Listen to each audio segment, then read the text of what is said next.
Geno Pettis Adventures. I'm still Geno. Like, subscribe, hit the notification bell. If you just like to talk to me, ask me a couple of questions, don't do it in the comments. Call me. 505-501-8889. I can't answer some of your questions in the comments because they're not appropriate according to the rules and guidelines.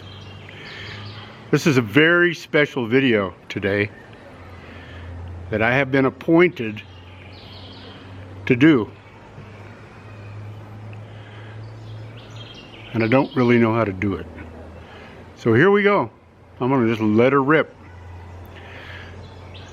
So stay for the whole damn thing. I mean, probably gonna be that long, but it's gonna be really interesting all the way through. Might get convoluted, might not. Just pay attention. You saw a video probably where I went to the emergency room, and then I went to Salvador, and the Salvador fixed me up. And I made the comment that it was kind of strange because when I went in there, there was a corner with probably 100 baskets of empty beer bottles, and I was told that that was from the weekend before, the past 2 days. 100 boxes. There were 4 old guys sitting in there, 4 or 5, and an older lady. She was eating soup. Looked like she was going to fall in the soup, but she didn't, and after a while she kind of revived herself and came out of it. The whole point is, I fell down at the river and trashed my foot. I thought it was broken. For 2 days I thought it was broken. I went to the hospital, couldn't get an x-ray, so we left and went to the Soladero.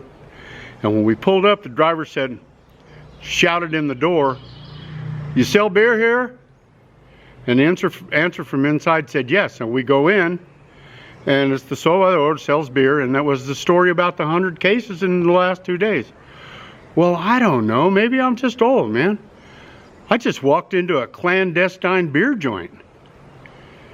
I didn't even know they existed. Well, I kind of did, but I hadn't been in one for 40 years.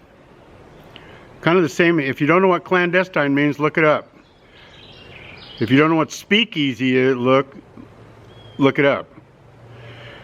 If you don't know what nefarious means, look it up.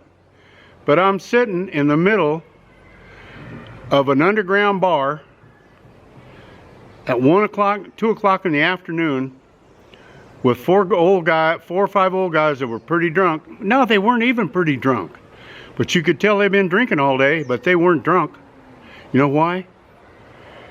They were alcoholics. Or drunks, or whatever you want to call them. In my day, they've been called both.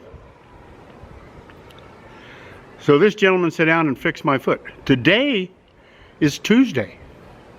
My foot feels better than it did last Friday. So I have to believe that my higher power led me to that bar. And I'll keep my religion to myself. No, I won't.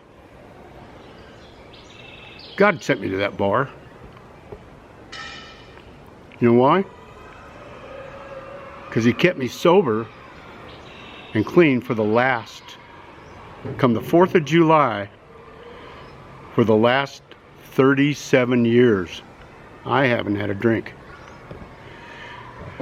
And I know all of my friends from those days are dead.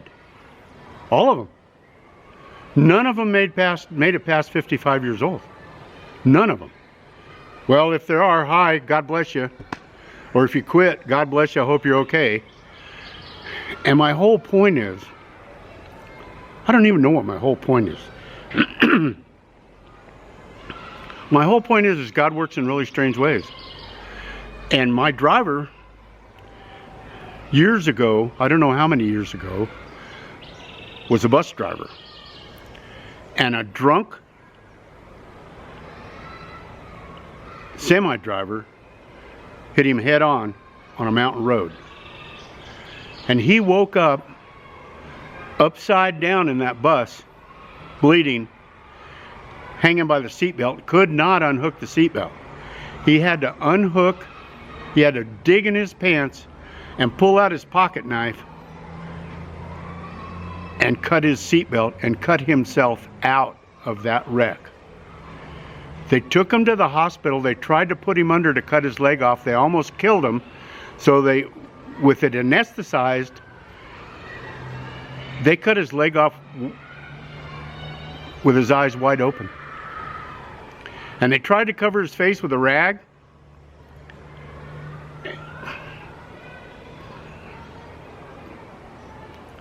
And he wouldn't let him.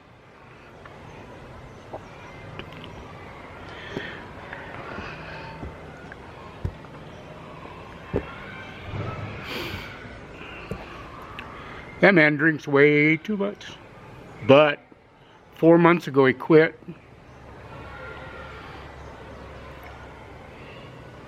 Because how else? How else can you be a closet drunk unless you know clandestine bars? So the whole point of this is I guess I was supposed to figure all this out so I could help them. Because I can. I know how to help them. I've helped a lot of people. The last clandestine bar I was in, this is a little off the track, but you need to know the backstory. When I drank hard. And I only drank like every 6 months. And then it got to every 3 months. And then it got to every month on a weekend. And then it got to Friday and Saturday. And then it got, well, there you go. You know the story. But one day I worked on a sheep and cattle ranch that you did not go to work. And we had two-way radios, so the boss always knew if you were at work. And the boss just happened to be my dad. So one morning I was suffering about 9 o'clock in the morning. And between the two towns, the town I lived in and the county seat, there was one little town called Pastura, Nuevo Mexico. And it was a bar, a post office, and a gas station. That's it. You get alcohol, your mail, and gasoline. That's all you could get there. It was like 9 in the morning, and I was damaged. I've been at the ranch for 5 hours already, and I was damaged. The booze had worn off, and the hangover had ensued. So I said, well, I wonder if that bar will sell me a shot or something. So I drove over to the bar. It's about 5 miles away. And I roll up there. And lo and behold, all my old rancher alcoholic buddies were parked in front of that freaking bar. And I roll in, and they go, well, Geno, we were wondering when you're going to get here. Can you imagine that? Making bets on how many years it was going to take me to roll up on that bar.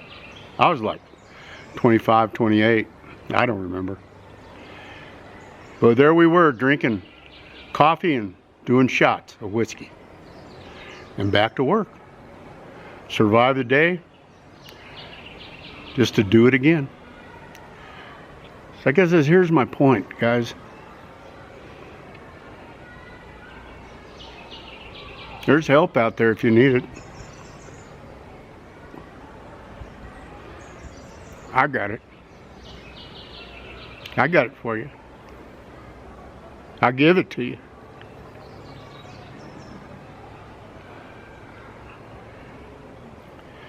Because remember,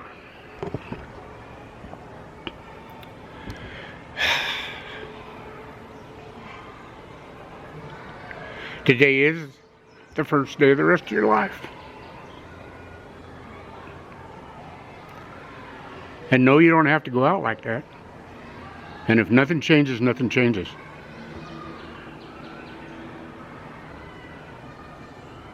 I don't know why I was supposed to make this video.